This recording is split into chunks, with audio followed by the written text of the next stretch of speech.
Bismillahirrahmanirrahim. Assalamualaikum warahmatullahi wabarakatuh.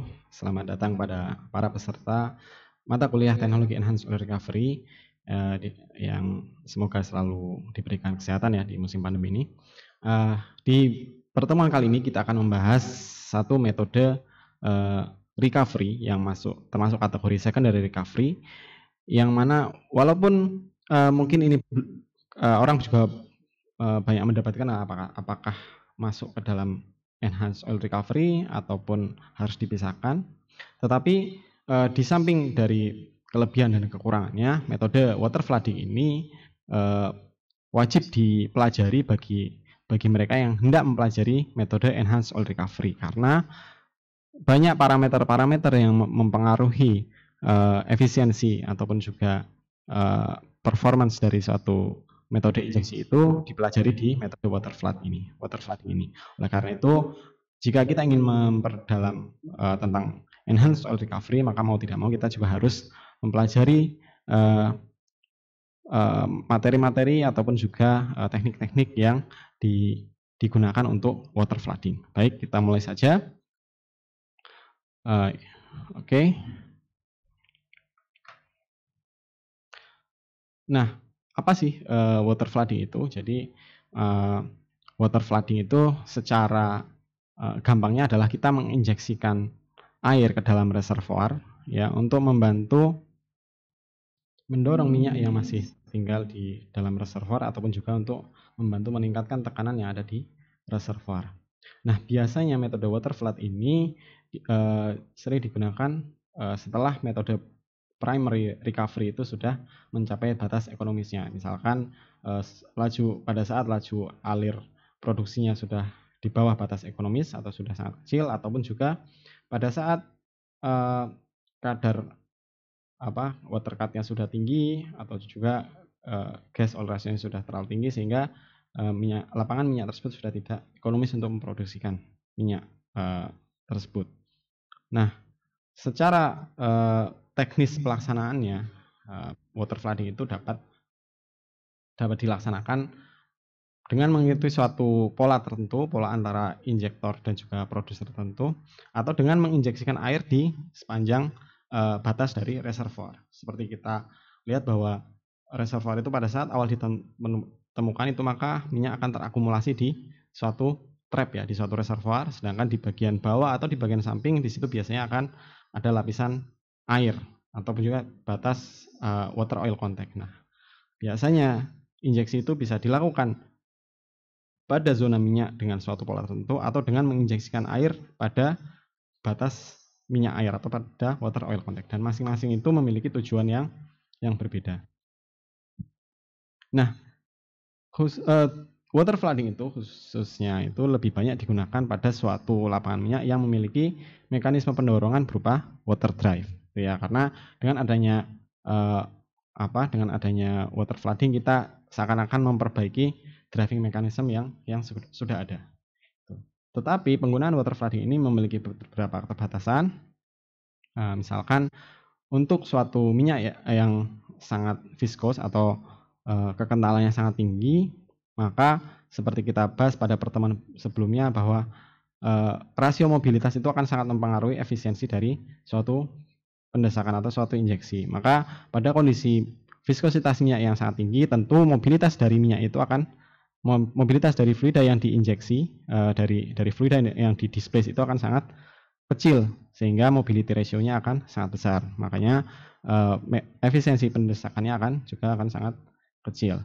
Atau juga pada suatu reservoir yang memiliki tingkat heterogenitas yang tinggi, dengan adanya rekahan atau juga adanya stratifikasi ya, di sini maksudnya perlapisan-perlapisan batuan yang memiliki variasi karakteristik atau variasi permeabilitas yang tinggi. Nah, ini akan mengurangi sweep efisiensi sebagaimana yang sudah kita jelaskan di pertemuan sebelumnya. Selain itu juga ada tantangan lain, misalkan kompatibilitas antara air yang diinjeksikan dengan reservoir, karena pada saat air yang kesetimbangan antara ion-ion yang ada di air yang diinjeksikan dengan kesetimbangan ion yang ada di reservoir itu berbeda, maka perbedaan atau perubahan kesetimbangan itu akan menimbulkan damage atau kerusakan di reservoir, apakah terjadi scaling ataupun juga pengendapan dari mineral yang ada di reservoir sehingga menyebabkan adanya plugging ataupun juga problem lainnya.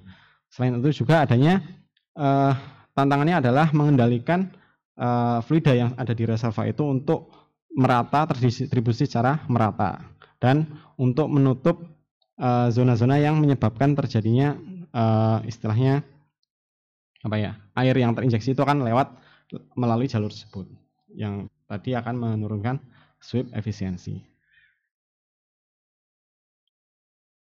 Nah, secara operasional maka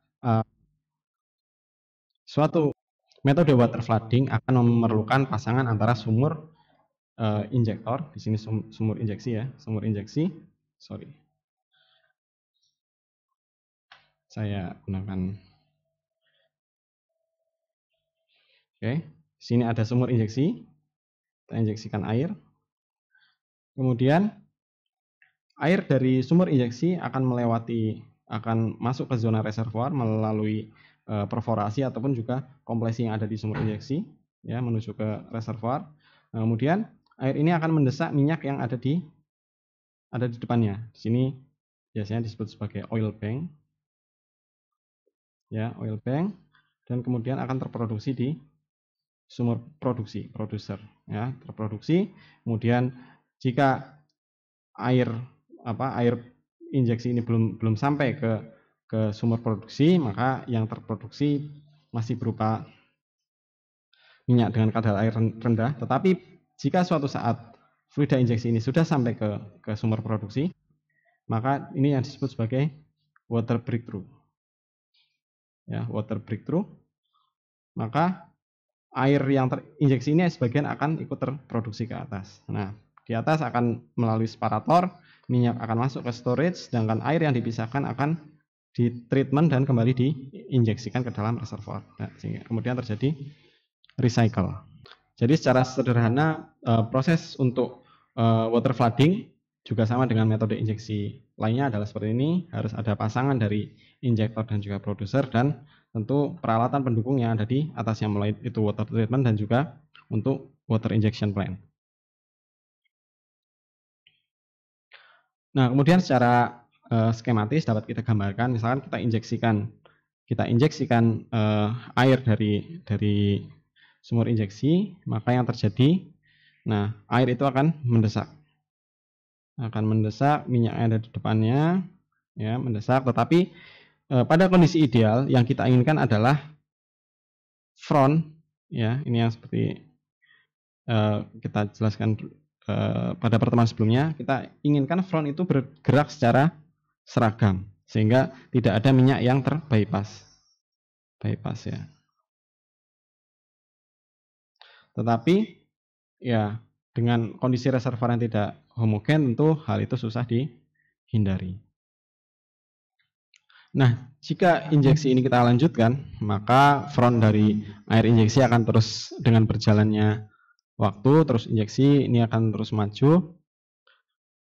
Nah, pada saat kondisi air injeksi yang paling depan sampai ke reservoir, maka ini yang disebut tadi sebagai water breakthrough, WBT ya, water breakthrough atau tembus air istilahnya ya.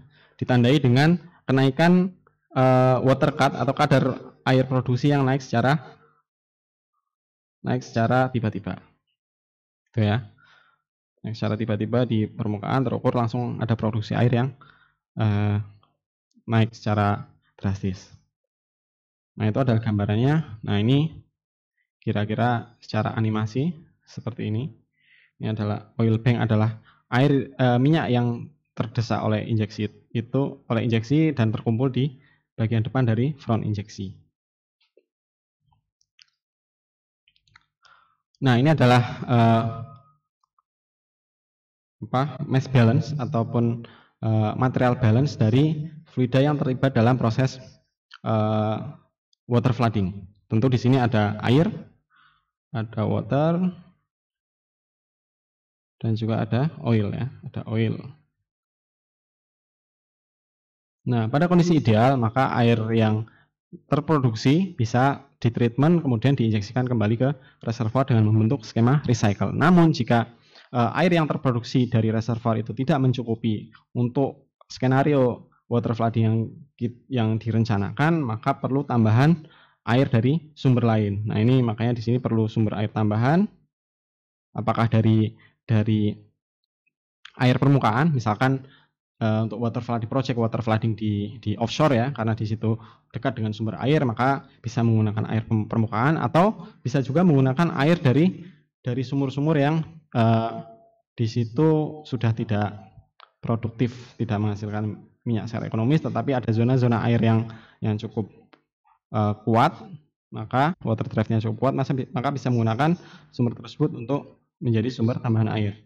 Nah, kemudian tadi semua air dari sumber air masuk ke water treatment, kemudian diolah agar kompatibel dengan air yang ada di reservoir.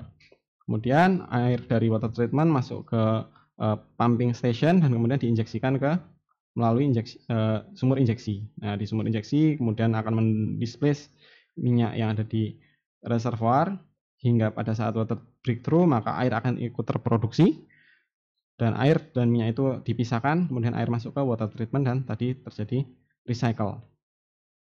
Ya. Nah, jika pada kondisi tertentu kapasitas injeksi dari lapangan water flooding itu berkurang karena mungkin terjadi kerusakan sumur injeksi ataupun juga terjadi plugging di sumur injeksi ataupun juga kemampuan injektivitasnya sudah berkurang, maka perlu water discharge ini untuk menjaga kesetimbangan atau water balance dari project water flooding tersebut, atau juga dengan disposal. Ya, dengan disposal. Adapun untuk minyak tentu dengan diinjeksi ini akan terjadi kenaikan produksi, kemudian masuk ke jalur komersial, diolah kemudian masuk ke jalur komersial, apakah di lifting ke untuk keperluan dijual ya, minyak untuk dijual. Nah, di sini water flood management tujuannya adalah untuk menjaga water balance ya, untuk menjaga water balance karena untuk suatu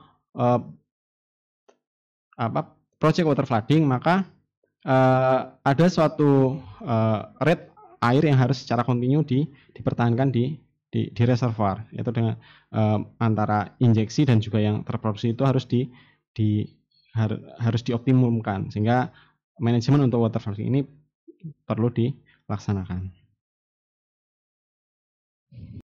Nah, jika dimungkinkan untuk suatu project water flooding, maka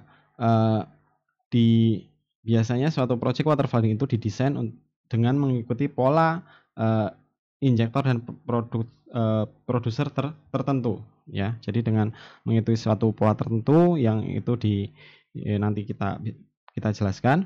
Nah, intinya tujuan pemilihan pola-pola atau pattern untuk project water flooding ini harus memenuhi beberapa tujuan. Yang pertama adalah untuk mengoptimumkan laju produksi, kapasitas produksi minyak. Jadi di sini tujuannya adalah dengan pattern tentu yang dipilih ini untuk mendapatkan laju produksi minyak yang optimum. Kenapa di sini disebut optimum? Karena jika kita inginkan laju produksi semaksimal mungkin, maka akan dapat tidak kita peroleh suatu kesetimbangan antara injeksi dan produksi, sehingga dapat terjadi kemungkinan akan terdapat banyak minyak yang justru terbypass, sehingga secara keseluruhan recovery minyak dari reservoir justru akan semakin kecil. Maka ada laju produksi minyak optimum yang harus dicapai. Kemudian yang kedua adalah pattern tersebut dipilih untuk memberikan kapasitas injeksi secara keseluruhan ke reservoir itu yang cukup untuk mensupport produksi produksi minyak tersebut. Karena dalam water flooding ini diharapkan adanya balance antara air yang diinjeksikan dan minyak yang terproduksikan. Ya, jadi untuk menjaga balance tadi.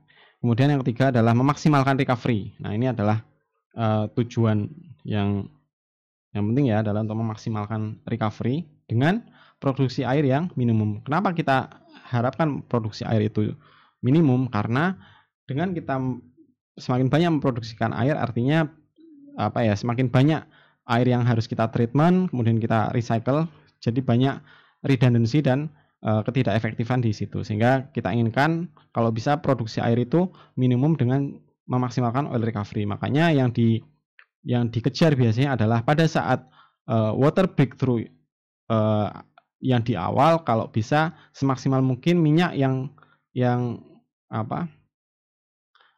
pada saat kondisi breakthrough sudah semaksimal mungkin minyak itu dapat di recover. Artinya bypass oil yang terbypass itu dibuat seminimum mungkin pada saat breakthrough gitu. Jadi jangan sampai terjadi yang disebut sebagai early breakthrough, early water breakthrough. Jadi masih banyak minyak yang tertinggal tetapi air sudah sampai ke sumber produksi.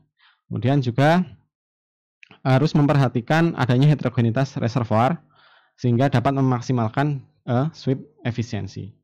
Jadi pemilihan pattern itu didasarkan pada pertimbangan yang 4 itu. Adapun yang ke-5 dan 6 ini adalah sifatnya berhubungan dengan operasional yang ada. Jadi kalau bisa jangan menambah terlalu banyak sumur untuk mencapai suatu bentuk pattern tertentu dan juga harus sesuai dengan operasi yang ada di lapangan tersebut. Oke, nah secara umum pattern ataupun pola injeksi produksi yang ada di water flooding itu dikategorikan sebagai normal ataupun inverted. Untuk normal itu maksudnya adalah sumber produksi ada di bagian tengah dari sumur injeksi. Artinya sumur produksi dikepung oleh beberapa injeksi. Adapun inverted kebalikannya, yaitu sumur injeksi memberikan suplai untuk beberapa sumur produksi yang ada di sekelilingnya. Nah, ada beberapa bentuk pola ataupun pattern untuk water flooding. Ada force spot, ada skewed force spot, ya. Adapun bentuk patternnya untuk force spot adalah berupa segitiga, kemudian ada 5 spot dengan pattern berupa segi 4, ada 7 spot, kemudian inverted 7 spot dan juga 9 spot. Nah, yang paling penting di sini yang perlu dilihat adalah rasio antara produser dan injektor pada skala lapangan, ya. Artinya dengan melibatkan beberapa pattern, maka secara rata-rata rasio dari produser dan injektor itu akan mendekati angka-angka yang ada di tabel ini. Nah, rasio dari produser injektor inilah yang juga menentukan nanti pattern mana yang paling optimum untuk suatu project water flood tertentu.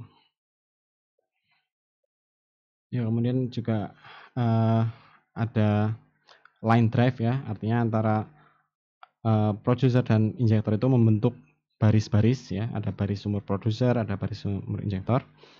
Nah tadi seperti saya sampaikan bahwa yang paling penting adalah ini, ya, rasio antara produser dan injektor. Nah, ada satu paper yang sangat bagus yang membahas tentang efek dari rasio produser injektor yang ujungnya juga efek dari pattern injeksi, pengaruhnya terhadap performance dan juga optimisasi dari suatu project water flooding. Nah, ini adalah papernya, mungkin nanti bisa dicari dan dijadikan referensi, ya, yaitu paper SPE 86574. Ini di sini dibahas tentang pengaruh dari parameter rasio produser dan injektor, ya, terhadap optimasi atau untuk memaksimalkan recovery dari suatu project water flooding. Terkait juga dengan parameter-parameter operasional lain seperti mobility ratio, kemudian juga adanya heterogenitas dan faktor-faktor lainnya yang memengaruhi suatu water flooding.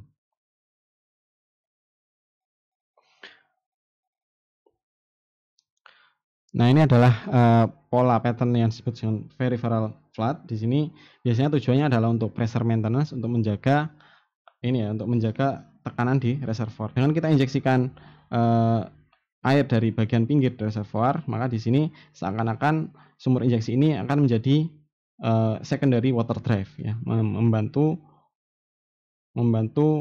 water drive yang sudah ada di reservoir untuk menjaga tekanan yang ada di reservoir. Jadi tujuannya untuk pressure maintenance, ini peripheral, ya. Kemudian juga ada, kemudian untuk line drive ini biasanya bentuknya adalah ada yang bulat ini adalah sumur produksi, kemudian yang segitiga ini adalah sumur injeksi.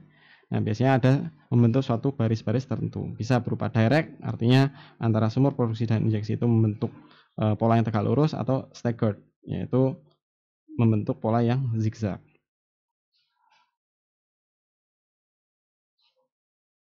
Kemudian ada juga pola 5 spot. Nah, ini biasanya yang banyak dipakai juga. Pola 5 spot di sini dengan apa, untuk normal 5 spot. Sebenarnya untuk kondisi ini maka akan terdapat dua pattern ya, normal 5 spot dan juga yang ini adalah normal. Ya, ada sumur produksi di tengah dan sumur injeksi di samping. Tapi di pattern ini pun ada inverted. Ada satu sumur injeksi ini akan mensuplai ke 4 sumur produksi di sekitarnya. Ya. Jadi dalam satu project water flooding ada inverted dan ada normal pattern water flood.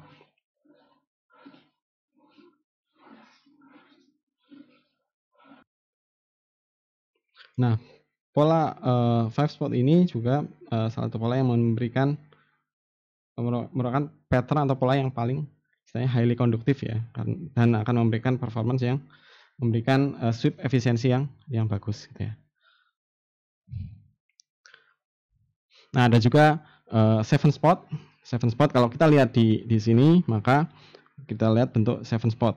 Ya, ada 7 sumur di mana satu sumur produksi di tengah disuplai oleh 6 sumur injeksi yang ada di sekitarnya, atau juga bentuknya inverted 7 spot. Satu sumur injeksi menyuplai 7 sumur produksi di sekitarnya.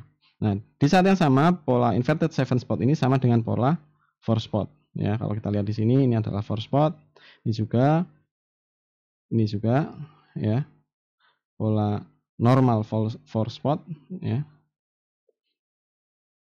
Sedangkan yang normal 7 spot ini sama dengan inverted 4 spot. Jadi tergantung cara kita mengkaji patternnya, itu nanti akan menentukan bentuk dari nama dari pattern tersebut, dari pola tersebut. Tetapi yang harus dipegang adalah rasio antara sumur produksi dan sumur injeksinya, PI ratio, yang seperti tadi di paper yang tadi dijelaskan. Ada juga 9 spot, di mana untuk normal 9 spot dari satu sumur produksi ini disuplai oleh 9 sumur injeksi di sekitarnya. Nah, untuk 9 spot ini maka memiliki rasio producer to injector itu adalah 1:3 gitu ya. 1:3. 1/3. Adapun yang inverted ini rasio antara producer dan injektor adalah 3:1.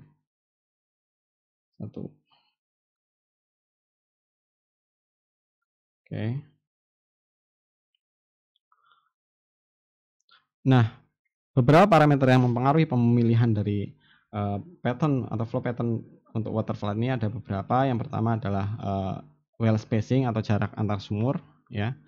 Karena jarak antar sumur ini, ketika jarak antar sumur sudah didesain teratur, maka kita dapat dengan mudah membentuk suatu pattern sesuai dengan yang dirancang untuk suatu project water flood. Itu ya. Kemudian yang menentukan pemilihan flow pattern dari suatu project water flood juga mempertimbangkan pola sumur yang sudah ada di lapangan tersebut ya. Jadi tujuannya adalah untuk meminimalkan sumur baru yang harus dibor untuk suatu project water flood. Karena seperti kita ketahui dalam suatu project migas, harga satu sumur itu biasanya cukup mahal, dan biaya sumur itu merupakan biaya kapital, termasuk biaya kapital yang terbesar untuk pengembangan suatu lapangan. Oleh karena itu dalam pengembangan project water flooding, untuk meminimalkan biaya kapital dari suatu project, maka diusahakan jumlah sumur baru yang harus dibor itu kalau bisa seminim mungkin, tetapi dengan tetap memaksimalkan recovery yang akan diambil dengan project tersebut. Nah, kemudian pola injeksi atau pattern yang dirancang juga harus memenuhi mass balance di reservoir antara withdrawal atau pengambilan fluida dari reservoir dengan fluida yang diinjeksikan, karena diharapkan antara fluida yang diinjeksikan dengan fluida yang diproduksikan itu terjadi suatu kesetimbangan, sehingga pola antara pola injeksi produksi yang pola antara producer dan injektor yang dipilih itu harus dapat mensupport dari skenario water flood tersebut. Kemudian sama seperti yang dijelaskan pada pertemuan sebelumnya, pengaruh dari heterogenitas di reservoir juga sangat mempengaruhi pemilihan pattern yang akan digunakan, karena adanya heterogenitas itu akan sangat mempengaruhi sweep efisiensi dari suatu project water flood. Oleh karena itu, kalau bisa pattern yang dipilih itu menghindari adanya zona-zona yang heterogen dan sifatnya akan mempengaruhi sweep efisiensi tersebut. Ya.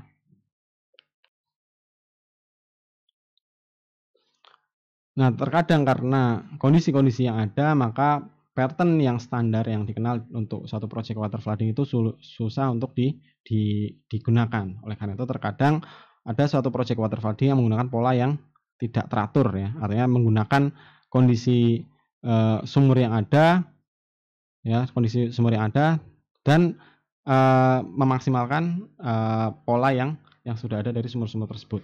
Nah, biasanya yang dilakukan ada dua hal. Yang pertama adalah yaitu dengan melakukan pendekatan terhadap pola-pola standar yang sudah dikenal, baik itu dengan cara memilih, dengan cara mengkonversi sumur-sumur produser menjadi, atau cara kedua adalah dengan menentukan sumur-sumur infill atau sumur tambahan sumur agar diperoleh pola yang mendekati rasio antara produser dan injektor yang sesuai dengan pattern yang ada. Nah, ini contohnya, contoh irregular 5 spot. Kita punya beberapa beberapa pattern untuk 5 spot yang di sini bentuknya tidak terlalu teratur, ya.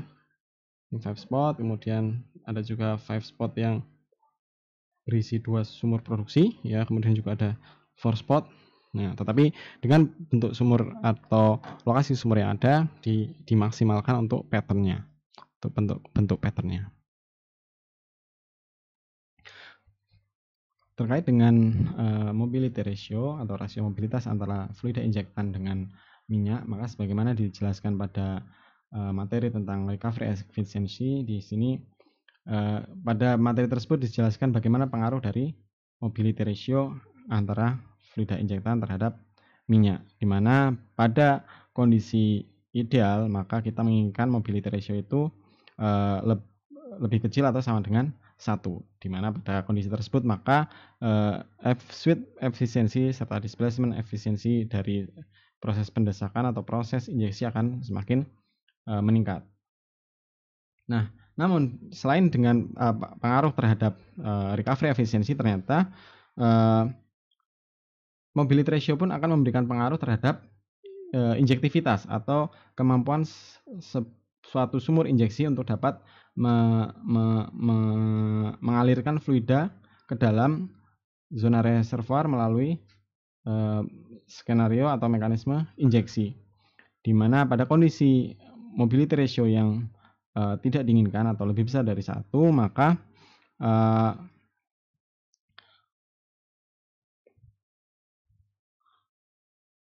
injectivity pada zona dengan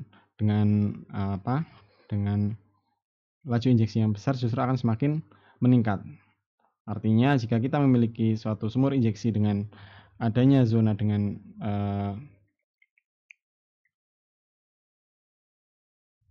heterogenitas yang besar, di mana ada zona dengan permeabilitas tinggi tetapi juga ada zona dengan permeabilitas lebih rendah, maka injektivitas pada zona dengan permeabilitas tinggi justru akan semakin meningkat, dan ini akan meningkatkan kemungkinan terjadinya early water breakthrough atau air dari sumur injeksi akan terlalu cepat sampai ke sumur produksi, dan ini tidak diinginkan.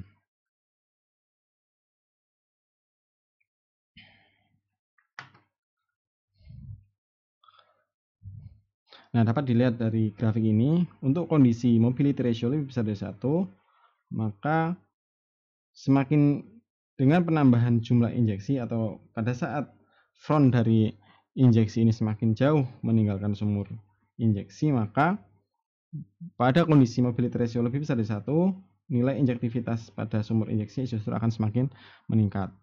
Namun hari ini berbeda untuk sumur dengan atau untuk skema injeksi dengan mobility ratio kurang dari 1, di mana injektivitas dari zona dengan di mana di situ kontras dari injektivitas antar zona justru akan berkurang.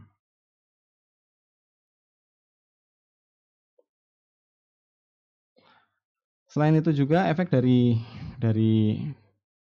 gravity segregation yang disebabkan oleh perbedaan densitas antara fluida injektan dengan minyak, maka dengan adanya perbedaan densitas yang kontras antara kedua fluida tersebut akan menyebabkan sweep efisiensi yang rendah, di mana fluida injeksi ini akan cenderung untuk mengalir ke bawah karena adanya buoyancy dari minyak, sehingga akan banyak minyak yang tidak tersapu di antara sumur injeksi dan produksi, dan ini juga akan menyebabkan early water breakthrough.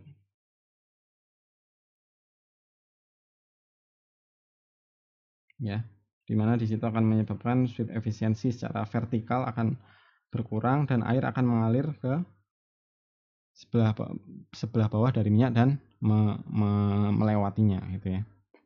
Dan ini juga tidak kita inginkan. Dan pengaruh dari heterogenitas reservoir pun sebagaimana dijelaskan sebelumnya, bahwa semakin heterogen suatu reservoir, maka akan menyebabkan efisiensi dari water flooding ini akan semakin berkurang. Nah, pada kondisi yang heterogen ini perlu penyesuaian dari pattern injeksi agar dapat meningkatkan efisiensi water flooding yang ada, dan secara umum akan meningkatkan reservoir recovery, sehingga perlu penempatan infill drilling atau sumur-sumur tambahan yang memperhatikan adanya heterogenitas tersebut. Jangan sampai ada satu sumur diletakkan pada zona yang langsung berada dalam jalur formasi dengan permeabilitas tinggi dengan sumur injeksi, karena otomatis air dari sumur injeksi akan langsung menuju ke sumur tersebut. Nah, ini adalah gambaran heterogenitas secara vertikal ya, karena di reservoir pun akan terjadi seperti ini, perbedaan karakteristik untuk tiap kedalaman. Ini akan memberikan pengaruh terhadap sweep efisiensi. Oke, nah heterogenitas dari reservoir pun memiliki skala yang berbeda-beda, baik itu terjadi secara mikroskopis hingga secara makroskopis ya. Nah, ini adalah tipe-tipe heterogenitas yang dapat mempengaruhi efisiensi recovery dari water flood. Seperti pernah saya jelaskan sebelumnya, adanya pinch out, kemudian patahan, kemudian juga variasi dari permeabilitas, di mana permeabilitas untuk tiap arah akan berbeda-beda, juga variasi porositas, adanya fracture, dan bentukan-bentukan geologi lainnya yang menyebabkan adanya heterogenitas. Dan ini akan sangat berpengaruh terhadap sweep efisiensi dari water flooding.